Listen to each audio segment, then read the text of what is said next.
بسم اللہ الرحمن الرحیم۔ اس بات کا علم تقریباً ہر شخص کو ہے کہ کوٹ مٹھن کی بنیاد مٹھن نامی ایک شخص نے رکھی تھی۔ جتوئی قوم سے تعلق رکھتا تھا اور سید پور کے ایک قصبہ یارے والی کا رہنے والا تھا۔ اب دیکھنا یہ ہے کہ یارے والی کا رہنے والا یہ شخص اتنی دور دراز کا سفر طے کر کے کوٹ مٹھن کی بنیاد کیسے رکھتا ہے، جبکہ ان دنوں نقل و حمل کی اتنی قلت تھی کہ آدمی اپنے گھر سے نکلے ہوئے بامشکل چند میلوں کا سفر طے کر پاتا تھا۔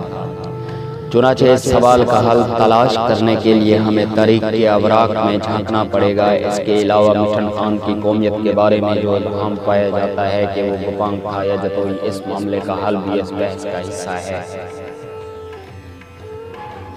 آئیں تاریخ پر ایک نظر ڈالیں۔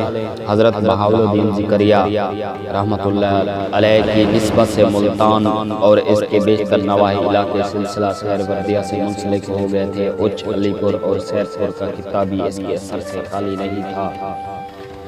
مغل شہنشاہ جہانگیر کے زمانے میں سلسلہ سہروردیہ کے پیروکار سندھ تک پھیلے ہوئے تھے۔ چنانچہ حضرت خواجہ غلام فرید قریجہ رحمۃ اللہ علیہ کے خاندان کے ایک بزرگ مخدوم محمد زکریا جو ان دنوں ٹھٹھا سندھ میں قیام پذیر تھے، وہاں سے ترک حکومت کر کے منگلور تحصیل لودھرا میں آ کر آباد ہو گئے۔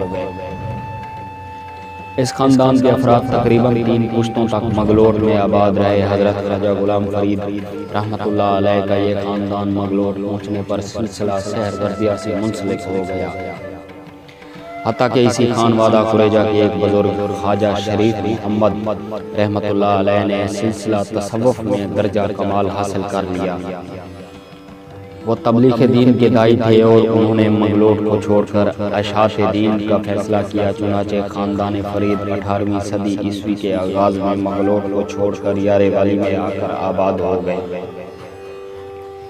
ادھر یارے والی کا رئیس مٹھن خان بھی اسی سلسلہ تصوف سے متاثر تھا اور کسی ایسے برگزیدہ شخصیت کے انتظار میں تھا اسے روحانی فیض سے مستفید کرے۔ چنانچہ حضرت خواجہ شریف محمد قریجہ رحمۃ اللہ علیہ جب اپنے خاندان کے ہمراہ یارے والے تشریف لائے تو مٹھن خان ان کے حلقہ اردوات میں شامل ہو گیا۔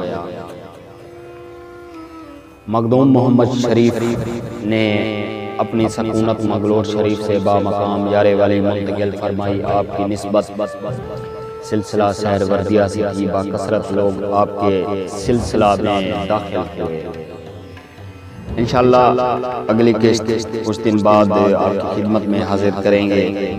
جب تک آپ سے گزارش ہے کہ ملک مدنی یوٹیوب چینل کو سبسکرائب کریں، لائک کریں اور اس پیغام کو آگے شیئر کریں۔ انشاءاللہ ہماری کوشش ہوگی کہ اسی طرح آپ سے ہم جڑے رہیں اور آپ کو کوٹ مٹھن کے متعلق ایسی معلومات دیتے رہیں۔